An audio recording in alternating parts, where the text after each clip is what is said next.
이 16살 소녀는 자전거 자물쇠 수십 개로 학교 강당문을 모조리 잠그고 양궁으로 아이들을 학살하고 있습니다. 네, 사이코패스예요. 저 얼굴 표정 좀 보세요. 관심받고 행복해하는 건가요? 이 여자가 저 쓰레기 엄마예요. 완전 패닉이 됐죠. 근데 사실 저건 아주 오래전부터 예고된 사고였어요.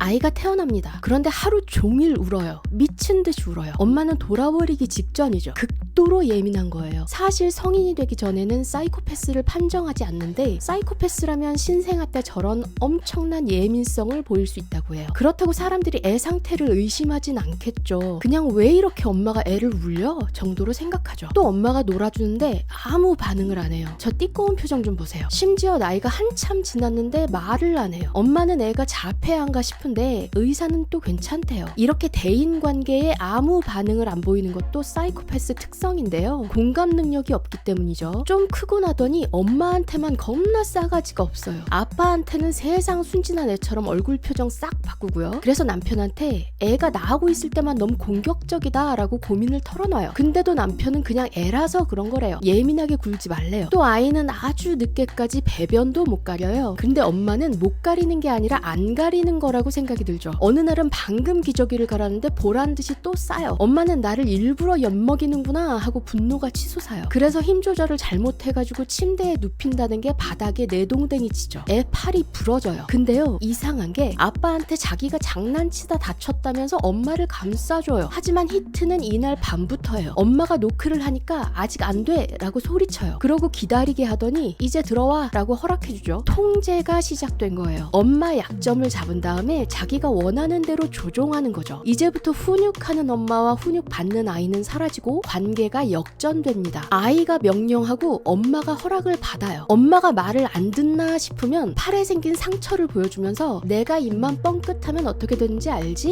이렇게 나오죠. 저는 이 사건이 아주 결정적이라고 생각하는데 이 사건 전까지는 부정적이고 반사회적인 성향이 아이 머리끝에서 찰랑찰랑하고 있는 상태였다면 이렇게 누군가의 약점을 이용해서 그 사람을 조종하는데 성공하는 경험치가 쌓인 거잖아요. 이런 실질적인 경험이 아이한테 특이점이 됐을 거라고 생각해요. 엄마는 둘째를 낳습니다. 이제 구별을 위해서 이름을 밝히죠. 첫째 아들은 케빈, 둘째 딸은 실리아예요. 실리아는 케빈과 아주 다릅니다. 엄마랑 서로 꿀이 뚝뚝 떨어지죠. 그냥 타고난 게 천사예요. 심지어 맨날 괴롭히기만 하는 오빠까지 엄청 잘 따르고 좋아해요. 그런데 어느 날 실리아가 애지중지 기르던 기니피그가 사라져요. 아무리 찾아도 없죠. 그 다음날 싱크대가 갑자기 막힙니다. 문득 엄마는 가슴이 철렁 내려앉아요. 케빈이 기니피그를 음식물 분쇄기에 쑤셔 박았다는 직감이 든 거죠. 어쨌든 지금 막힌 싱크대를 뚫으려고 배수관 용액을 들이부어요. 그런데요, 이 다음 장면이 병원 씬입니다. 엄마가 자리를 비운 사이에 배수관 용액이 실리아 눈에 들어가서 사고를 당한 거예요. 엄마는 이게 케빈 짓이라고 확신합니다. 아빠는 그런 엄마한테 정신과 상담이나 받으라고 하죠. 사실 아주 예전부터 엄마는 케빈이 이상하다는 걸 계속 얘기했었어요. 근데 아빠는 애라서 장난치는 거다 항상 이래왔죠. 한 번은 이사를 와가지고 엄마가 방을 엄청 열심히 꾸며놨는데 애가 물감총으로 죄다 망가뜨려 놓거든요. 당연히 엄마는 너무 화가 나죠. 근데 아빠가 애랑만 얘기를 하고 오더니 엄마한테 방 꾸미는 거 도와주고 싶어서 그런 거래 이러고 애 변명이나 해주네요. 적어도 애가 잘못했다는 말 정도는 스스로 하게 해야 되는 거 아닌가요? 이 정도로 아빠가 훈육은 1도 없이 다 받아주기만 합니다. 부부는 집에 돌아와서 케빈한테 실리아가 실명한 얘기를 하죠. 그랬더니 별일 아닌 듯이 애들 다 사고 치면서 크지? 이래요. 그리고 리치 있죠. 눈알같이 생긴 과일. 그걸 깝니다. 엄마가 너 그거 싫어하잖아. 물어보는데 엄마 눈을 똑바로 쳐다보고 국물을 튀겨가면서 씹어요. 엄마가 참지 못하고 자리를 박차고 나가죠. 웃기는 건 그러자마자 도로 그걸 뱉는다는 거예요. 설사 케빈이 사고를 일으킨 게 아니라고 하더라도 자기 동생이 끔찍한 사고를 당한 거에 대해서 아무 감정도 안 느낀다는 거. 그리고 교묘하게 의도적으로 엄마 감정을 괴롭힌다는 걸 알 수 있죠. 이후로 엄마는 대놓고 케빈을 경계합니다. 아빠는 결국 이혼을 요구해요. 케빈은 당연히 자기가 맞는다고 하고요. 또 케빈이 이 얘기를 듣게 돼요. 그리고요, 인터넷으로 자전거 자물쇠를 드립다 사고 대학살을 저지릅니다. 심지어 아빠, 실리아까지요. 그런데 엄마는 살려둬요. 이유가 뭘까요? 사실 가장 애증 관계가 엄마였을 텐데요. 엄마는 결혼 전에 누구보다 자유롭던 여행 작가였는데 덜컥 임신한 거죠. 딱 그거 하나로 삶은 180도 뒤집어지죠. 가뜩이나 처음 해보는 육아가 답답하고 괴로운데 애는 또 극도로 예민해요. 예민하고요. 이 모든 게 악순환하면서 엄마까지 예민해지고 육아 스트레스는 고스란히 다시 아이를 대하는 태도로 이어집니다. 그렇게 케빈과 엄마 사이에 불안정 애착 관계가 형성돼요. 한 번은 케빈이 엄마를 떠봐요. 좋아하는 거랑 익숙해지는 건 달라. 엄마도 나한테 겨우 익숙해졌잖아 라고 하는데 엄마가 아무 대답을 못해요. 치명적인 실수죠. 케빈이 계속해서 엄마한테만 공격적인 것도 나름 애정과 관심을 갈구하는 방식인 거예요. 나 좀 봐달라는 거죠. 또 불안정 애착 관계는 아이한테 유기공포를 불러일으키기 쉬운데요. 버림받을까봐 무서운 거예요. 케빈은 부모의 이혼 결정을 듣고 드디어 엄마를 나를 버렸다 라고 느낀 거죠. 그래서 케빈은 복수를 실행하죠. 직접 죽이는 것보다 더 끔찍한 방식으로요. 일단 아빠랑 동생을 먼저 없앱니다. 동생은 그렇다 치고 자기 편만 들어주던 아빠는 왜? 케빈은 아빠한테만큼은 본 모습을 보인 적이 없어요. 그러니까 대학살을 벌이고 나면 아빠는 경악할 거고 더 이상 본인 편이 아니겠죠. 이제 이용 가치가 없는 거죠. 그리고 나를 버리려고 한 엄마한테 이제 괴물이 된 나밖에 없게 만드는 복수를 한 거예요. 또 케빈은 이런 끔찍한 범죄를 저지른 아이의 엄마가 사회적으로 어떤 대접을 받게 될지 너무 잘 알고 있었죠. 그런데 왜 하필 그런 대학살을 선택했을까요? 케빈은 엄마를 공격하는 방식으로 관심을 갈구했었죠. 이게 불특정 다수의 관심을 갈구하는 걸로 확장된 거죠. 감옥에서 케빈은 TV 인터뷰를 하는데요. 애 얘기를 언뜻 들으면 자기가 보통 사람들보다 아주 우월하고 다른 사람들이 찌질한 것처럼 표현해요. 근데 실상은 그 반대죠. 기본적으로 사랑받고 싶은 대상한테서 계속 사랑을 못 받는다는 느낌 때문에 자존감은 낮을 수밖에 없고 그걸 보상받으려는 심리에서 다른 사람의 관심을 갈구하는 거죠. 제임스 펠런이라는 뇌신경학자는 자기 뇌 사진이 사이코패스의 전형적인 뇌 패턴이라는 걸 알게 돼요. 그리고 아빠 쪽 혈통에 흉악살인범이 꽤 많다는 것도 알게 되죠. 근데 본인은 사이코패스가 아닌 거죠. 펠런은 그 원인을 연구했고 사이코패스가 되기 위한 3가지 필수 요소를 알아냅니다. 첫 번째는 전사 유전자, 두 번째는 특수한 뇌 패턴, 마지막은 어린 시절 학대 경험이에요. 펠런한테는 전사 유전자와 뇌 패턴 둘 다 있었어요. 하지만 아주 평화롭고 행복한 어린 시절을 보냈죠. 그러니까 신체 조건을 모두 타고나도 무조건 사이코패스가 되지는 않는다는 거예요. TV에서 어떤 아동교육 전문가도 반사회적 인격장애자들은 대부분 어린 시절 학대나 방임 과정에서 사회적인 규범이나 규칙을 배운 경험이 없다고 하더라고요. 케빈이 학대를 당했다고 볼 수는 없지만 엄마의 불안정한 애정, 아빠의 무조건적인 허용이 일종의 방임 환경이 돼서 타인의 감정이나 타인과의 관계에 대해서 제대로 배우지 못했던 거죠. 사실 이 영화는 사고 이후에 케빈과의 삶을 돌이켜보는 엄마의 시선이에요. 그래서 어디까지가 사실 그대로인지 아니면 엄마의 일방적인 시선인지 헷갈리기도 해요. 그래서 이 영화를 본인의 스트레스와 억압 때문에 아이를 괴물로 만든 엄마의 이야기로 해석하기도 합니다. 하지만 저는 그렇게 보진 않고요. 가족 구성원과 환경의 모든 조합이 최악이었다고 생각하죠. 또 주 양육자인 엄마는 모든 게 너무 낯설고 서툴러서 안 그래도 힘든데 아이까지 익스트림한 케이스였잖아요. 남편이나 주변에서 엄마가 하는 얘기를 좀 더 주의 깊게 듣고 도움을 줬더라면 어쩌면 빨리 마음의 안정을 찾고 케빈한테도 충분한 애정을 주지 않았을까 하는 안타까움도 있네요. 이상 케빈에 대하여 였습니다.